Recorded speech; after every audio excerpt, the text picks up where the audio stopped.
everyone, to day 8 of the Democrat shutdown.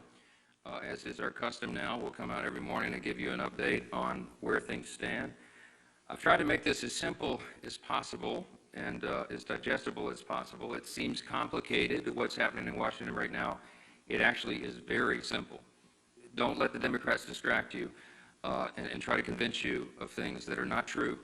Yesterday, or a couple of days ago, Monday, I laid out 6 simple truths about how the Democrats shut down the government, why they did it, and why it is so important for them to come to their senses and turn the lights on.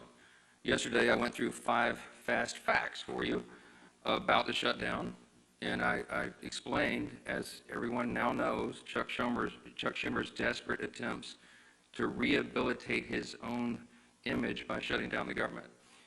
Today, we're going to talk about some of the consequences of that shutdown and what it means to real people around this country, real Americans experiencing the devastating cost of their political antics here. And I'm going to read you some sample quotes and headlines that we just collected yesterday from around the country. Here's a headline from The Hill. GOP leaders point to Capitol Police missed paychecks as shutdown drags on. So today, the U.S. Capitol Police officers are going to come to work to bravely protect U.S. government officials and staff in these dangerous times. They're going to do that without pay. Many Democrats in this chamber, by the way, I want to note, are going to receive paychecks this month, while the men and women of the U.S. Capitol Police who are protecting them will not. Here's another headline from the New York Post. Aviation groups warn a government shutdown will delay aircraft safety inspections, maintenance work on critical equipment. While air traffic controllers are going to continue to serve in their posts, thankfully, critical safety inspections are going to stop, increasing risk for air travelers. That affects everybody. Here's another headline from Georgia, local media in Georgia. Central Georgia food banks prepare for surge of new clients during the government shutdown. It's a sad headline. Remember, Georgia's 2 Democrat senators, Warnock and Ossoff, have now voted 5 times to keep the government closed down. 5 times so far. I suspect they may continue, and they're hurting real people in the state of Georgia. Here's one from New Hampshire local media. National parks caught in the crosshairs of government shutdown. Let me point out that both senators from New Hampshire, Senators Shaheen and Hassan, have repeatedly voted to keep the government closed, and New Hampshire's national park sites closed by extension. How about New Jersey? Here's a headline yesterday. Hospital at-home telehealth programs on hold amid government shutdown. You got 2 Democrat senators in New Jersey, Andy Kim and Cory Booker, and they have repeatedly voted against funding these programs, which New Jerseyans rely upon daily. Here's one from Michigan. Michigan nonprofit leaders said a shutdown would be at best disruptive and at worst potentially devastating for local communities. There are 2 Democrat senators in Michigan, Gary Peters and Alyssa Slotkin, and they have voted now 5 times to enable this devastation upon their communities. One more, I could do this all day. Here's one more from CBS News. Government shutdown fears have Colorado food banks bracing for potential new visitors. You guessed it, 2 Democrat senators from Colorado, Michael Bennet and John Hickenlooper. They keep voting over and over to keep the government closed. Democrats claim they want to negotiate, but that is already happening in a bipartisan, bicameral fashion. And we brought in the chairman of the House Appropriations Committee this morning, Tom Cole, who can talk more about that. But I just want to say this as I yield to Mr. Cole, and then you'll hear from the rest of the leaders, and I'll take some questions. There is one sad and inescapable fact that no one can forget here. This shutdown is nothing more than political cover for Chuck Schumer and the Democrats. They are worried about the Marxist flank in their Democratic Party. The Marxists are about to elect a mayor in New York City. That's Chuck Schumer's state. He's terrified that he's going to get a challenge from his far left. I've noted that Chuck Schumer is a very far left politician, but he's not far enough left for the communists, and they're coming for him. And so he has to put up his dukes and show a fight, so they picked a fight on something that's not even related at all to the shutdown and the funding that we should have gotten done by the end of September. We just need a stopgap measure to give us a little more time to get the job of Congress done. They refuse to do it because they're playing politics, and real Americans are paying the price for it. But let me introduce Chairman Cole, and he can tell you about some of these discussions that have been going on. Mr. Cole. Thank you very much, Mr. Speaker. Usually when I follow the Speaker, I usually think I should just say what he said and excuse myself right away. But in this case, it is pretty easy. I mean, we've had a pretty decent year in the House Appropriations Committee, all 12 bills out of committee before September 30th. 3 that we are in negotiations on with the Democrats. Those negotiations have gone very well. We're prepared pretty quickly to close. Once the government's reopened, we could get at least 3 bills done. The president could sign them in. Those things would be immune from a shutdown until the following September 30th. Then we'd pick another group of 3 or 4 bills, and then we would do in cooperation with our Democratic colleagues and start working on that. So the process, honestly, was moving along pretty well, and then we had unrelated demands, obviously related to repealing work the Congress had already done on Medicaid, and then these new discussions on subsidies. And I do want to point out, at least the bill we have right now in front of us doesn't even go till December 31st. I mean, these actions would still, we could do this work and still have time to turn around, as the president and our leadership has pointed out in both chambers, and sit down and talk about these other issues. But it's hard to do much when the negotiations aren't happening, simply because the government is shut down. So again, we're prepared to work. I've got very talented counterparts on the Democratic side. They're good negotiators. We've negotiated a lot of labor issue bills together between Patty Murray, Rosa DeLore, and myself, and obviously Susan Collins is one of the best legislators in the building. So it's not like we're going to have a hard time, I think, finding common ground. But you do have to restore the government for that to happen. Democrats are not likely to move bills while they've got the government shut down, because it suggests that absent that, we would be moving through the process as normal, and frankly, in a much better shape than we've been in recent years. So again, I'm just hopeful that my colleagues in the Senate, and it's worth pointing out, the majority of the Senate's already on our side, a bipartisan majority of 55. So this really does get down to Leader Schumer and the bulk of his caucus. It's simply shutting down the government over items unrelated to what we normally do in appropriations. I've mentioned this to both the Speaker and the Leader because they make these decisions, but we should not be handling Medicaid on my committee. We should not be handling the Obamacare subsidies simply because we don't have the expertise or the jurisdiction to do either one of those things. What we can do is move the bills through the process and make sure that every soldier is paid, make sure that every air traffic controller is paid, make sure that the American people don't lose any services. So we're prepared to do that. Frankly, I think my Democratic colleagues are prepared to do that once we resolve this shutdown, and that's quite simply in the hands of Leader Schumer and the bulk of his caucus. When they make the mind that they want the government up and running, believe me, we'll move very quickly, and we'll try to move away quickly from a CR status to passing bills individually or in small groups, and get folks up and working again, and get the government restored and continue that process as we're supposed to do. So with that, Mr. Speaker, I just yield back. Well, appreciate the work that Chairman Cole and the Appropriations Committee have done months and months ago to get us in a place where we would be ready to have all of the appropriations in a place where you can negotiate those differences.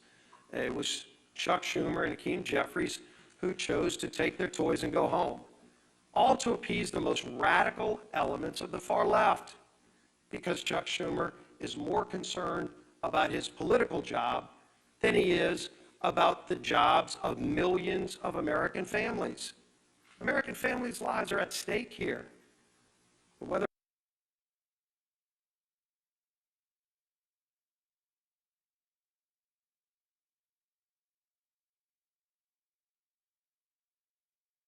real lives of real people are being disrupted, so that Chuck Schumer can show the far left Marxists in his party that he's having some kind of tantrum and fighting Donald Trump because he's afraid of the far left part of his political base.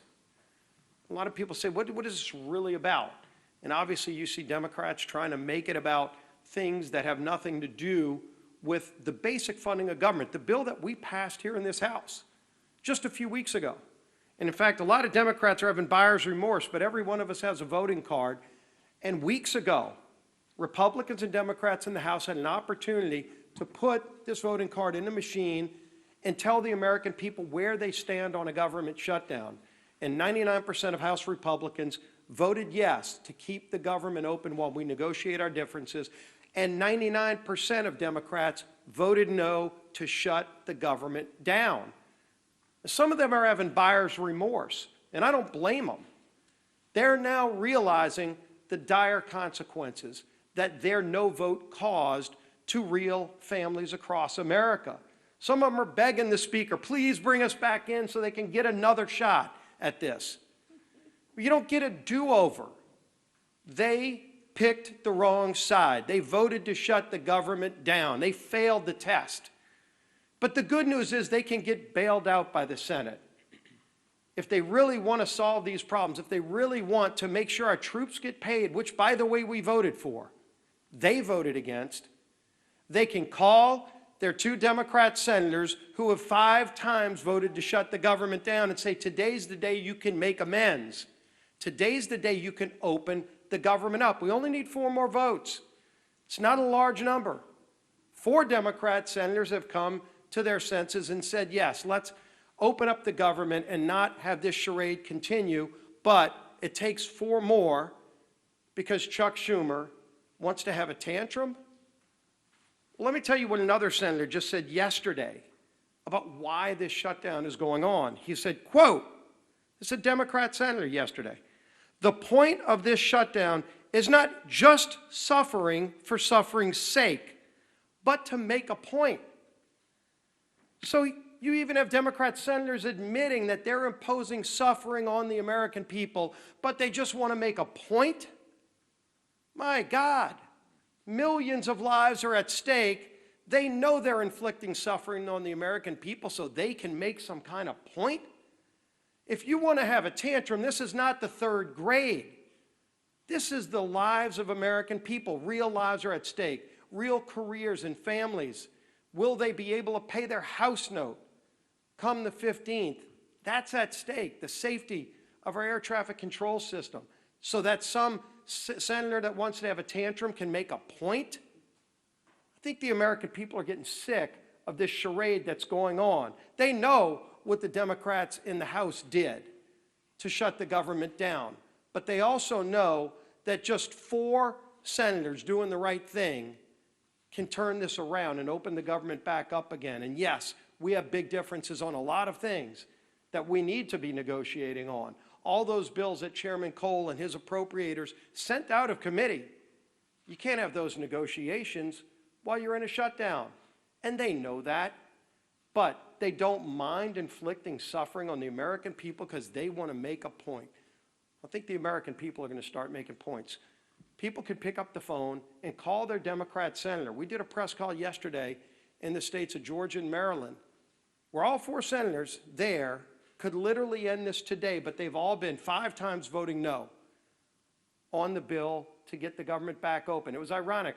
The Maryland delegation of Democrats held a press conference just days ago talking about how bad a shutdown will be for the state of Maryland. And they're right.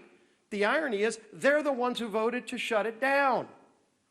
Over 150 employees in the state of Maryland alone will be hurt, and their own Democrat delegation is saying how bad it's going to be, yet they're the ones who voted to inflict that, quote, suffering on the people of Maryland.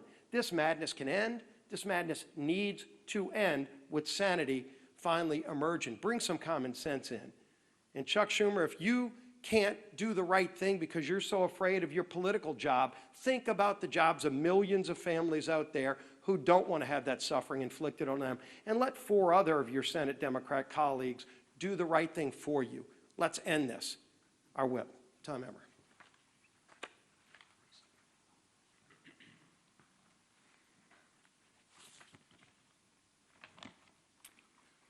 Eight days. We are now 8 days into the Democrats' shutdown.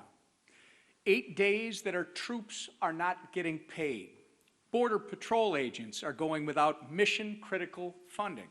Federal workers are being forced to figure out how they're going to put food on the table for their families. All because Democrats would rather hold the American people hostage to appease their radical base than to pass our clean, nonpartisan government funding bill. As of this morning, Senate Democrats have had 5 opportunities to get the government up and running again for the people they were elected to serve. And the vast majority of them have voted no every single time. Their obstruction is not only a slap in the face to hardworking Americans whose livelihoods are being put at risk due to the Democrat shutdown, it's also a slap in the face to the constituents who fund their salaries with the expectation that they fulfill their basic constitutional responsibilities. In my hand, I have more than a dozen pages of organizations from across the country representing Americans from every end of the political spectrum, echoing the exact same message. And that message is that government shutdowns solves nothing and hurts everyone. So to our Democrat colleagues in the Senate, enough with the political grandstanding. Do the right and responsible thing by passing the House's clean CR immediately. Americans are already hurting. People's jobs are at stake. You can and must end the political games and reopen the government today. And with that, I turn it over to our conference chair, Lisa McClain.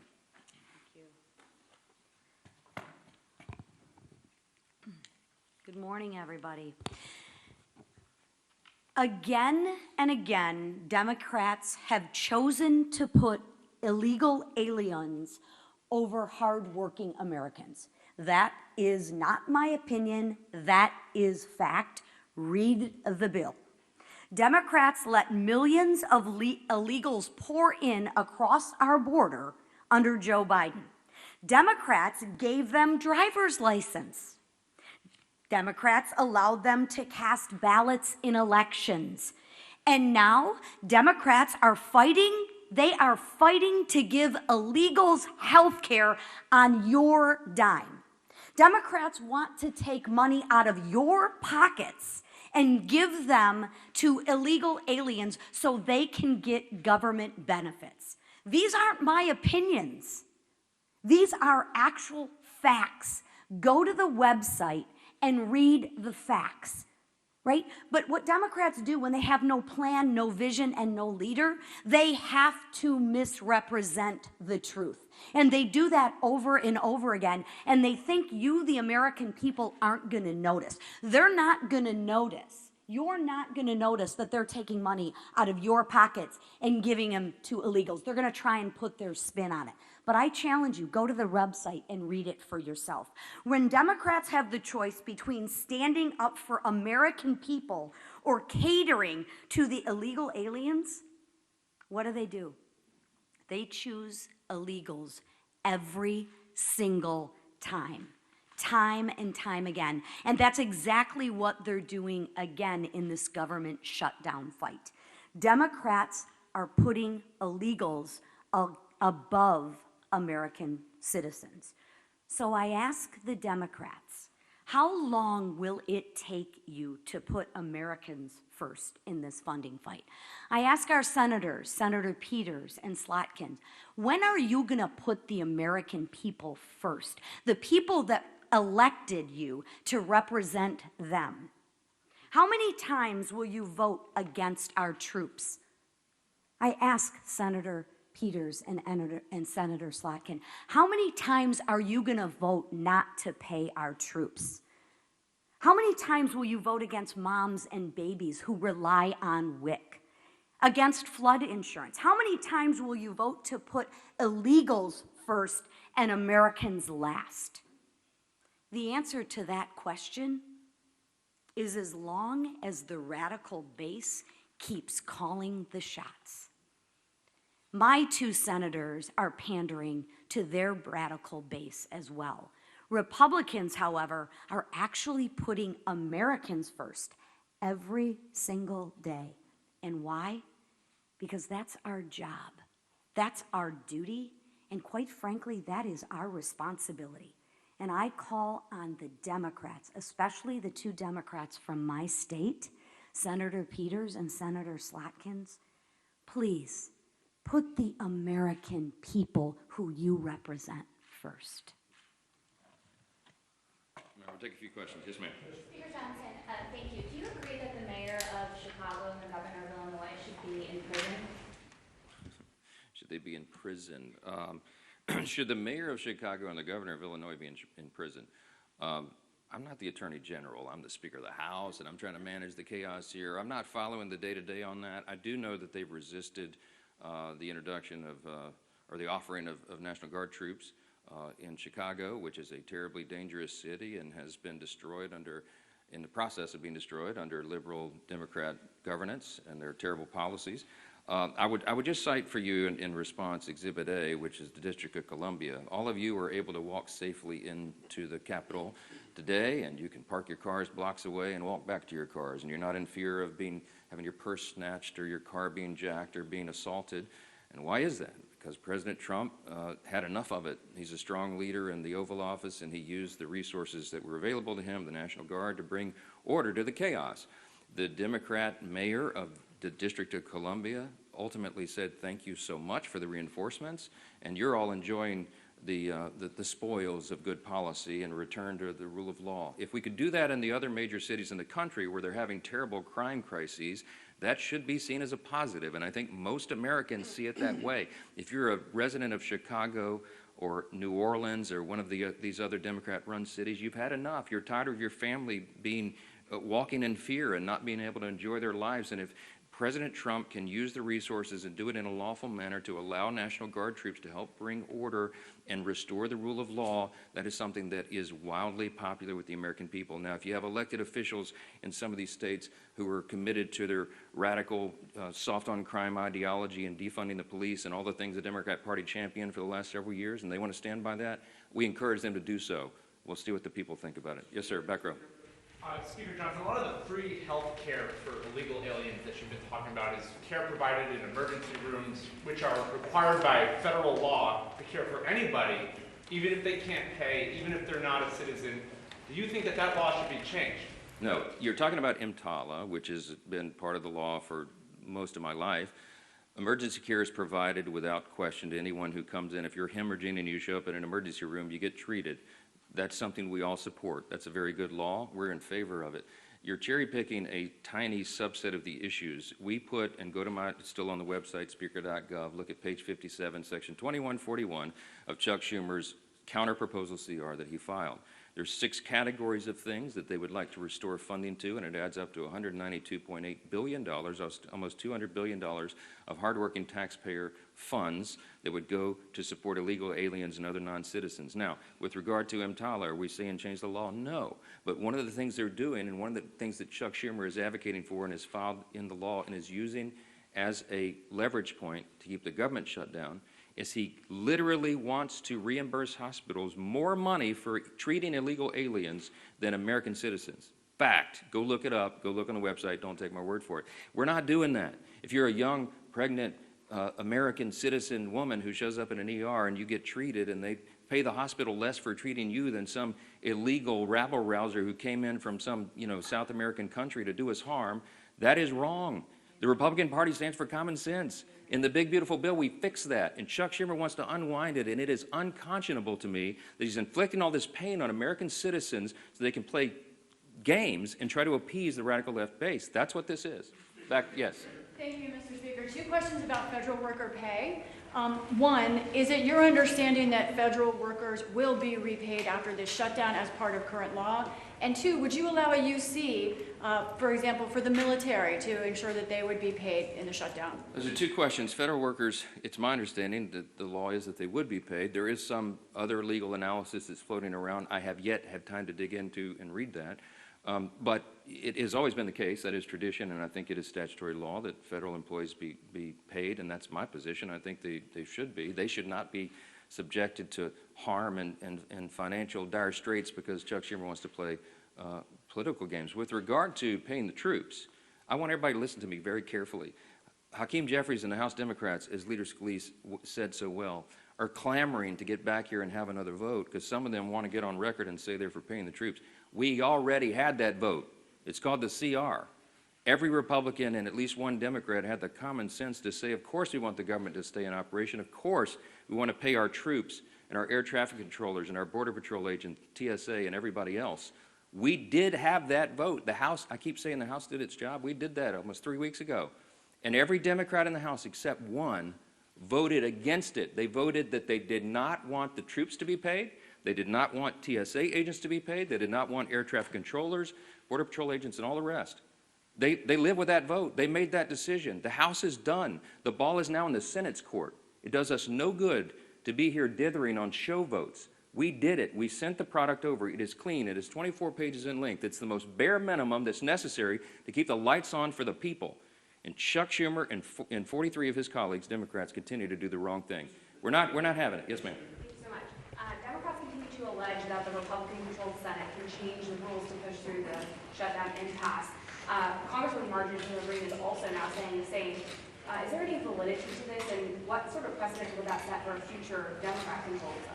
Well, I'd lead the House, but the Senate has its own rules. Some of them are arcane, and when you're in the minority, you don't like it a lot. The filibuster is a tradition over there that's been maintained by both parties whenever they've been in the majority for a long, long time, and they can make a very compelling case as to why that's true. Now, could you go nuclear and blow that all up and end the filibuster once and for all and allow everything for only majority party vote, 51 votes in the Senate? I mean, is it possible? Yes. Is it wise? You can have a lot of people who would tell you it's not. I mean, on the Republican side, I would be deeply concerned if the Democrats had a bare majority in the Senate right now. A Marxist ideology taking over the Democrat Party, do I want them to have no safeguards and no stumbling blocks or hurdles at all in the way of turning us into a communist country? I don't think that's a great idea. That's me. So what's good for the goose is good for the gander, as they always say. And there are some safeguards in the process that were built in a long, long time ago to prevent one party just running roughshod. Now, there's a big contrast between what I just said and the issue that is before us today. We're not asking Chuck Schumer and the Democrats to do anything different than what they've always done. We've shown you the highlight reel. Chuck Schumer gave impassioned speeches as recently as 7 months ago in March of this year. He said, we have to keep the government open. It would be dangerous and harmful to the American people. He said after the vote, he went on CNN and said, I'm proud of that vote. I didn't like it, but we had to do that. He was right then. He is not right now. We're not asking the Democrats to do anything heroic. We're asking them to do their basic duty and responsibility, as Chairwoman McClain said. Keep the government open. The first responsibility, I'm sorry, I'm aggravated. The first responsibility of the government is to protect the people. And the people who are supposed to be protected are being completely cheated by Democrats in the Senate because they want to play politics. They hate Donald Trump. I mean, they have Trump derangement syndrome. It's very real. Listen to their own comments. And they have to show a fight at any cost. When does that cost become too high? In our view, it already has. They have another chance today to reopen the government, and we'll see if they do the right thing. I pray that they do, because real people are being affected by the games here, and they're sick of it. Thanks so much.